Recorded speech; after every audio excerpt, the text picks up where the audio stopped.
এই দেশটা কার? বঙ্গবন্ধু বঙ্গবন্ধু নাকি রাজাকারের দেশ? জি না জি না এটা কার দেশ? বাংলাদেশ বাংলাদেশ দেশ। এটা কি জামাত ইসলামী দেশ? জি না এই এনসিপি তে করছো, এনসিপি করবি কোনোদিন? জি না স্যার বলে গেছে। আর কোনোদিন এনসিপি করবি? না স্যার হ্যাঁ পাইছি না স্যার। এটা কি এনসিপি করবি? আর কোনোদিন এটা আগে? জি না স্যার। হ্যাঁ ভুল করছো জীবনে? আজকে তো মাফ করে দিলাম। কার দেশ? আমাদের দেশ। হ্যাঁ ওটা কোনো রাজাকারের দেশ? কিরে রাজাকারের বাচ্চারা, আমার ভবিষ্যৎবাণী সত্যি হইতেছে না? তোরা বলছিলি না আওয়ামী লীগ আর বিএনপি দুই হিসাবের একই বিষ? হ্যাঁ, আওয়ামী লীগ আর বিএনপি দুইটাই ৭১-এর পক্ষে শক্তি। আর বিএনপি পাশ করার সঙ্গে সঙ্গে তার প্রমাণিত হচ্ছে। টুকায়ের বাচ্চারা, ওই এনসিবির টুকায়ার, পাকিস্তানের ২০০ রাজাকারের বাচ্চারা, তোদের স্থান বাংলাদেশে হবে না।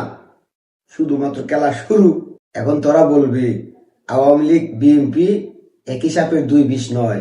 আওয়ামী লীগ বিএনপি মুক্তিযুদ্ধের ৭১-এর পক্ষের শক্তি। এবার রাজাকারের বাচ্চারা কোথায় পালাবি? পালাবার এক বিন্দু জায়গাও পাবি না। কারণ তোদেরকে কুইজা কুইজা মারবো এই আওয়ামী লীগ আর বিএনপি মিলাই মারবো।